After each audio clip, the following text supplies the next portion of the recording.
Sa positive naman, ito guys, paldo-paldo kayo sa pera. Ito yung energy ng swerte guys. So, this is the energy of good luck, good fortune.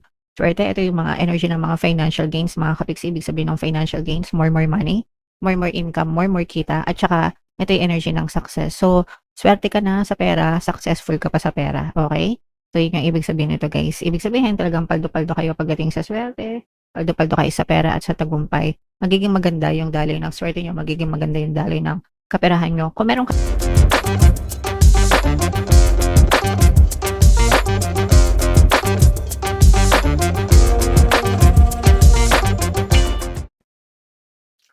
Hello guys, hello Taurus. Welcome back to Pinay Pixie Tarot. Ang pamagat ng episode natin for tonight is monthly Tarscope para ngayong July para sa Taurus, Sun, Moon, Rising Sign, and Venus. Unahin natin tong deck na to mga kapiksi. Ito yung mga angel messages para sa inyo. By the way guys, sa dulo ng video magkakaroon tayo ng yes or no pick a card reading. Ito yung deck na gagamitin natin.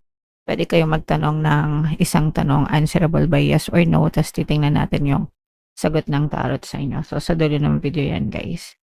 So, angel messages para sa inyo, Taurus. Yung first message natin, guys, meron tayong wait, mga kapiksi. Ito, importante to, guys, no? Kahit hindi pa yan angel message, importante talaga na marunong tayong mag-antay, mga kapiksi, sa mga bagay na pinagdadasal natin, sa mga bagay na mina-manifest natin yan. Kasi hindi naman instant na makikita nyo yan sa physical reality nyo. And most of the time, yung mga changes is gradual. Mga kapiksi, ibig sabihin unti-unti, no? But eventually, guys, basta mag-focus kayo and mag-persist kayo, may experience nyo din yan sa inyong physical reality. So, ang importante is, huwag kayong susuko, guys. Huwag kayong mag-give up hanggang sa ma-achieve nyo, hanggang sa dumating sa inyo yung mga bagay na pinagdadasal nyo. Okay?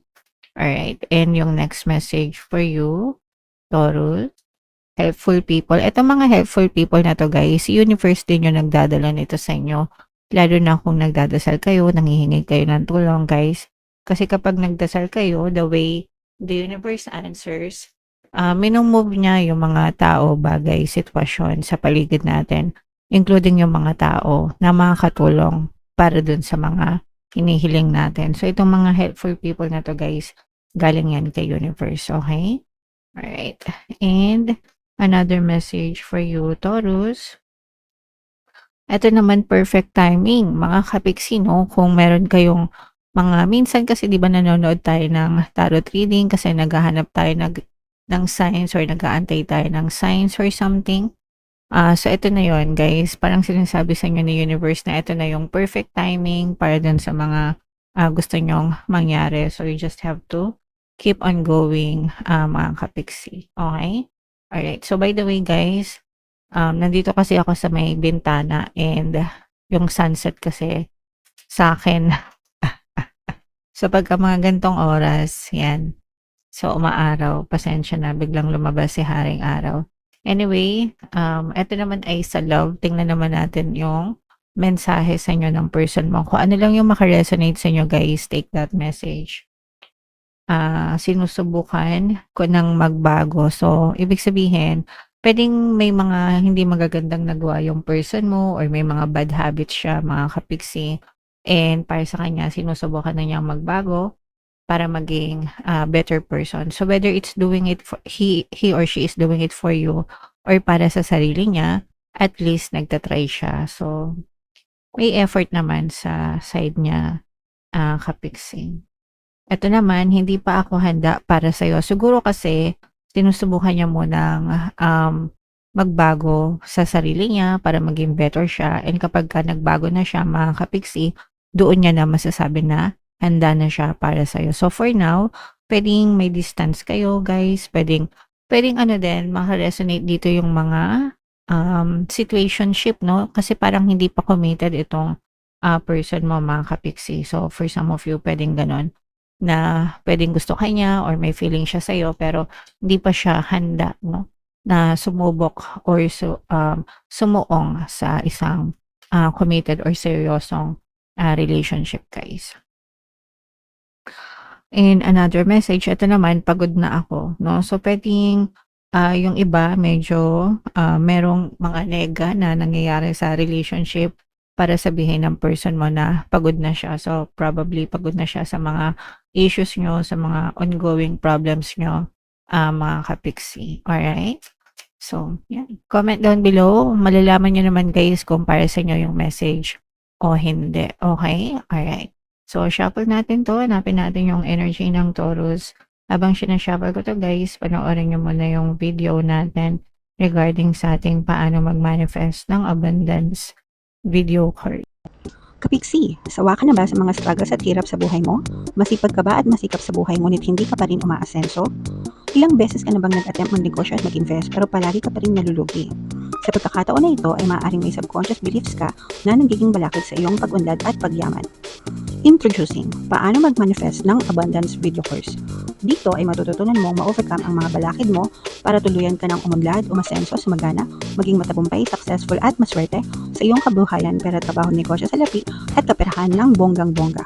Dali, mag-send na ng email sa pinoypixie@gmail.com at simulan na ang iyong pagyaman ngayon. Alright, so sa lahat ng gusto mag-avail ng course guys, meron tayong paano mag-manifest ng abundance video course, paano mawala ang third party, at magkaroon ng harmonious na relationship, paano pabalikin si ex or vice breakup. Sa mga interesado guys, mag-send lang kayo ng email sa pinoypixie@gmail.com. And sa mga naghahanap ng pampaswerte guys, meron tayong money shaker jar guys. Ito yun, super liit na bote nito. Pero super effective guys, super powerful, ang dami ng sumakses. So sa mga gustong swertehin, ito yung ating WhatsApp number. Chat ko lang ako dyan para mag-avail kayo mga kapixie. So Taurus, kayo ay na-represent ng King of Pents. Grabe. This is both positive and negative. Unahin natin yung negative guys, no? Kasi ito ay babala ng panloloko mga kapixie. So this is the energy of deception, betrayal guys. Mag-ingat kayo sa mga manloloko. Unang-una, syempre sa pera guys, no? Mag-ingat kayo sa mga taong pinagkakatiwalaan nyo rin mga kapixie, kasi baka saksakin kayo ng patalikod. Mag-ingat din kayo sa mga maling investment guys, no? Or sa mga maling transaction. Pagdating sa money mga kapixie, no? Kailangan kapag nag-i-invest kayo or naglalabas kayo ng pera, sinisigurado nyo munang mabuti, inaaral nyo mabuti, kasi baka mag-backfire sa inyo to, ma-scam kayo ng bongga, and malaki yung mawawala sa inyo mga kapixie, no? Malaking pasan-pasanin ito sa inyo guys, especially yung kunwari mag-i-invest kayo tapos sa kagustuhan nyo mag-invest ng malaki, uutang pa kayo sa ibang tao. So, matatakbuhan na kayo, may utang pa kayo. So, mag-ingat kayo sa mga ganyang klase ng investment, guys. Okay? Alright. So, yun yung nakikita natin sa negative. Sa positive naman, ito guys, paldo-paldo kayo sa pera. Ito yung energy ng swerte, guys. So, this is the energy of good luck, good fortune. Swerte, ito yung mga energy ng mga financial gains, mga kapixie. Ibig sabihin ng financial gains, more money, more income, more kita, at saka ito yung energy ng success. So, swerte ka na sa pera, successful ka pa sa pera, okay? So, yun yung ibig sabihin nito guys. Ibig sabihin talagang paldo-paldo kayo pagdating sa swerte, paldo-paldo kayo sa pera at sa tagumpay.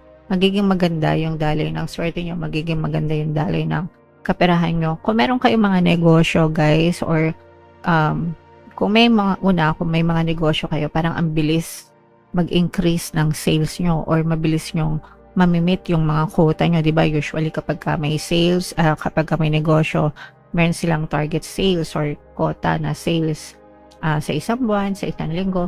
So parang mabilis nyong mahihit yung mga quota nyo. Kung kayo naman ay mga project-based guys, ang bilis nyong natatapos yung mga project nyo. Tapos, ang bilis din na magkaroon ng panibagong kliyente. Yun yung nararamdaman natin sa inyo, guys. Kaya, syempre, mas mabilis, more potential clients, more potential earnings din, guys, no? Kaya talagang nararamdaman natin yung swerte nyo at success sa kaperahan, mga kapixie. Okay? So, i-mind nyo na yan, guys, sa comment section, mga kapixie. Yung iba sa inyo, guys, maaaring may mga travel plans din. For some of you, kung kayo ay magta-travel, kung kayo ay single guys, no, at kung kayo ay magta-travel, maaaring may makilala kayo organic encounter na maaaring magpatibok ng inyong puso. Ito guys, applicable to sa mga single, no? parang maaaring meron kayong ma-encounter during travel mga kapiksi, no? And maaaring mag-spark yung inyong romantic relationship, guys. Okay? So, sa mga single, applicable yan, mga kapiksi. So, i-main nyo na yan. New potential sa relationship, mga kapiksi, itong travel. And again, itong swerte and success sa kaperahan, guys. Okay? I-main nyo na sa comment section, mga kapiksi. So, dito, mayroong presence ng air sign, Aquarius, Gemini, Libra. For some of you, maaaring may air element kayo sa inyong natal chart or you may be dealing with another air sign. Ito guys, yung sinasabi ko, no, na for some of you, pwedeng matakbuhan. Sabi ko nga kanina, di ba, mag-ingat kayo kasi baka matakbuhan kayo sa pera, mga kapiksi. Maaari kayong matakbuhan sa pera. At saka mag-ingat din kayo dun sa mga guarantor guys, no? Yung hindi naman ikaw yung uutang, mag-guarantor ka sa kaibigan mo, kakilala mo, tapos tatakasan niya. Hindi siya magbabayad, ang ending ikaw yung magbabayad, mga kapiksi. So this is burdensome para sa inyo. Yung iba naman sa inyo guys, dumadami yung parang responsibilities nyo na parang kunwari tumutulong ka sa kapatid mo, yung kapatid mo may pamilya, ikaw yung nagpapaaral sa mga anak niya, yung mga ganon, yung parang extended na responsibilities. Hindi mo naman responsibility, pero dahil sa pagtulong mo, nagiging responsibility mo and nagiging pabigat siya sa'yo. So parang ganon yung experience ng iba sa inyo. Para sa akin guys, wala namang masama na tumulong.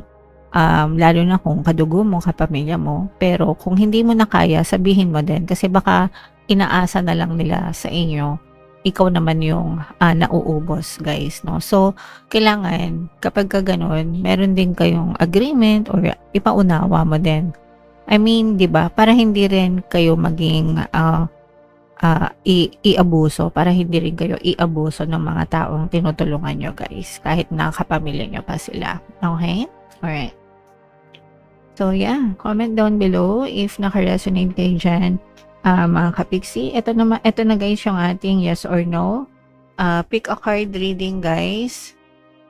So, huminga ng malalim. Tapos, itanong sa isip yung tanong nyo. Answerable by yes or no. And pili kayo ng isang card, guys. Ito yung card 1, card 2, card 3. Kung card 1 yung napili nyo, guys, ang sagot sa tanong nyo ay yes. Kung card 2 naman, ang sagot sa tanong nyo ay yes. And kung card 3, ang sagot sa tanong nyo ay yes. So, lahat yan yes, mga kapiksin. Alright, so again guys, i-mind nyo na yung mga swerte, i-claim nyo na yan sa comment section. And for more tarot readings, ito yung playlist nyo. Ito naman yung ating success stories ng paano mag-manifest ng abundance video course. Panoorin nyo itong video natin guys about money shaker jars. Thank you for liking, sharing, and subscribing. See you next time guys. I love you all. Have a nice day. Bye-bye.